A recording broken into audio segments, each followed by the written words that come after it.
essa vitória, provisoriamente vocês estão no terceiro lugar, foi uma vitória importante. O público compareceu e assim, uma jogada no primeiro tempo, vocês conseguiram bater o jogo lá no Minas. Agora parece que vocês trazem para essa próxima rodada, para continuar nesse embalo de vitórias, com boas atuações. Você pensa a respeito desse próximo jogo? Boa noite.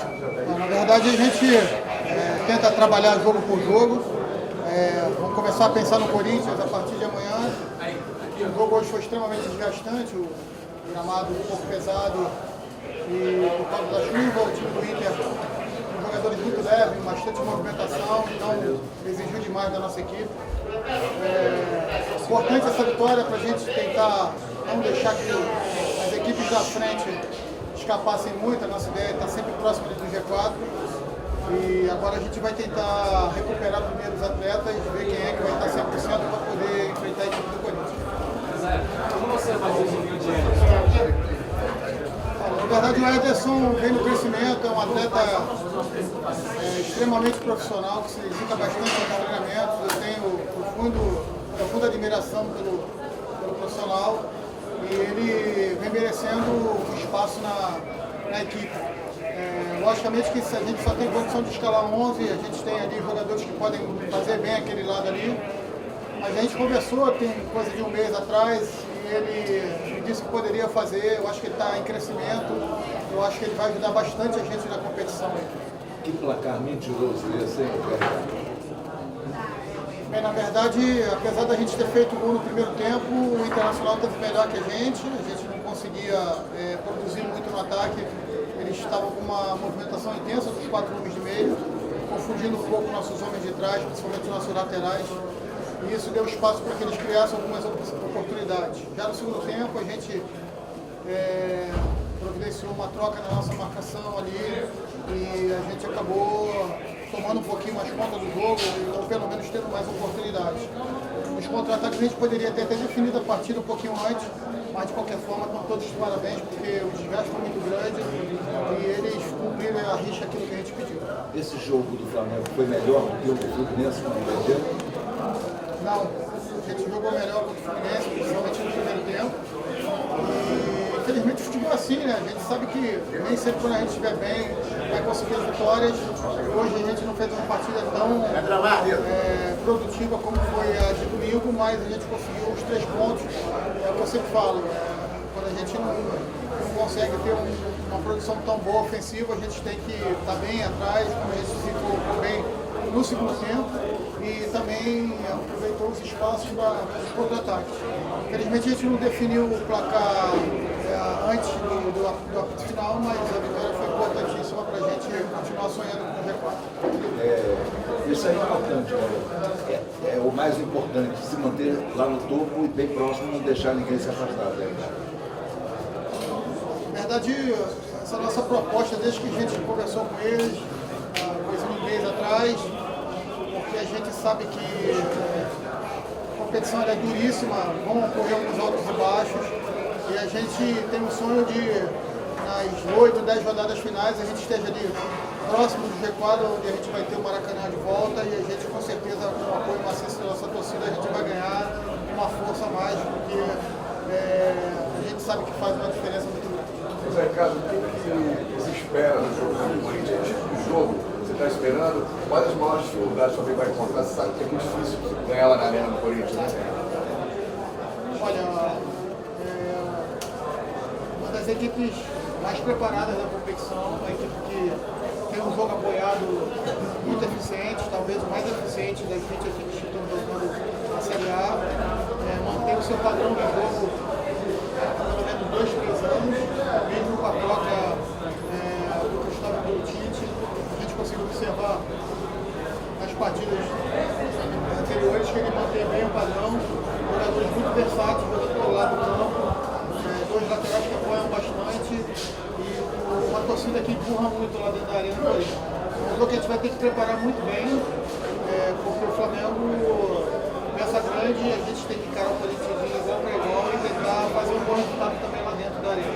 Mais importante do que a atuação foi a recuperação hoje, a reconquista de mais 3 pontos para não perder de vista aquele grupo da frente num campeonato tão longo. O importante é a qualidade, né? Não tem tempo para chorar a derrota, para pensar sempre no jogo seguinte. Perfeitamente. Foi difícil de digerir a derrota de domingo, até pela maneira, as circunstâncias que ocorreram, mas a gente tentou na segunda-feira mesmo mostrar os jogadores que a gente fez uma boa partida. Infelizmente a gente acabou sofrendo 2 gols que decretaram a derrota da gente. E eu bato na tecla com eles que a gente tem que continuar jogando bem, porque jogar bem vai aproximar a gente de um resultado positivo. E partidas tão equilibradas, tão difíceis como são essas no Campeonato Brasileiro, a gente aproveitou bem a oportunidade que teve hoje contra o Inter, soube se defender no primeiro tempo, que eu acho que teve uma maior dificuldade. No segundo tempo a gente deu uma equilibrada, a posse de bola voltou a ser equilibrada no segundo tempo e os 3 pontos acabaram vindo pra gente. Feliz porque o objetivo é esse mesmo, a gente estar próximo ali da galera de cima, das equipes que estão na nossa frente, e nos confrontos diretos tentar tirar essa diferença. Guilherme. Você me chamou a atenção você dizendo que não gostou tanto do volume de jogo. Porque o nosso objetivo é ajeitar essa questão.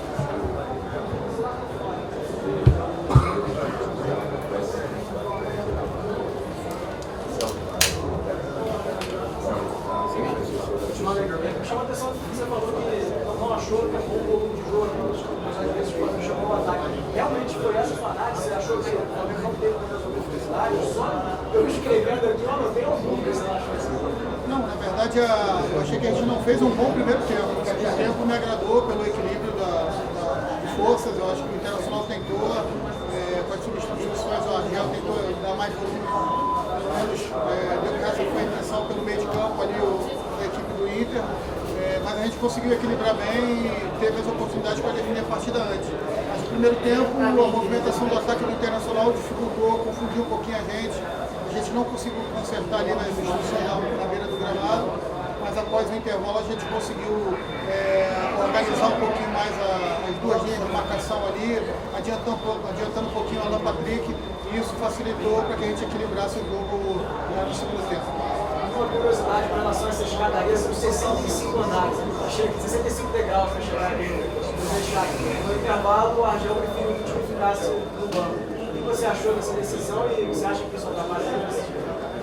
Eu acho que não, isso é um tipo de problema que a gente não pode colocar como um problema que possa atrapalhar a gente. A gente viu que tinha essas escadas aí antes do jogo, conversando com os atletas, com o preparador físico, com o Daniel, e eu preferi trazê-los para cá para que a gente pudesse, junto com a comissão técnica, definir a melhor estratégia. Então, a gente não entende que isso é esse mesmo. O Guerreiro, quando quer, ele sempre quis, mas agora parece que ele quer mais, né? Olha, o Guerreiro se apresentou novamente com a gente, eu tive uma conversa bem franca com ele, mostrei que a gente tinha muita expectativa em relação à presença dele, mostrei que a gente estava passando uma fase diferente, uma fase onde todo mundo estava trabalhando muito forte, que as coisas estavam começando a acontecer, mas ele era a peça fundamental para aquilo que eu entendia ser a principal plataforma de jogo nosso. Ele prontamente se colocou à disposição, tem trabalhado bastante, já falei isso algumas vezes, ele é um craque nacionalmente do seu país, ele é referência, mundialmente ele é um jogador reconhecido e não seria diferente aqui. Espero que ele seja muito feliz aqui, porque com certeza ele sendo feliz aqui no Flamengo, ele vai ter bastante visibilidade e com certeza vai ajudar a gente nessa competição tão difícil que é o Campeonato Brasileiro. Pois é, boa noite. Queria que você falasse um pouco sobre os treinos fechados do Flamengo desde que você assumiu. Não sei se você acredita que realmente está fazendo a diferença dentro do campo. Olha, se trata de diferença, apenas a gente precisa de um pouquinho de privacidade para poder trabalhar. É um início de trabalho. Eu ainda não tenho todos os detalhes, todo o reconhecimento de todos os atletas, eu preciso reconhecê-los. Às vezes a gente precisa cobrar um pouquinho mais, e a gente sabe que a presença da imprensa, alguns momentos, tira um pouquinho a concentração dos atletas, e a gente costuma trabalhar muito em cima de concentração, e eu quero que eles fiquem focados naquilo que a gente está pedindo e está efetivamente, volta dizendo que era trabalhar no trabalho de ninguém, a gente sabe que é super importante o trabalho da imprensa e na medida do possível a gente vai poder flexibilizar isso também. Mas nesse momento onde o trabalho está apenas iniciando, a gente acha mais prudente que a gente mantenha um pouco a privacidade e a tranquilidade dos trabalhos. Obrigado, professor. Obrigado, pessoal. Obrigado.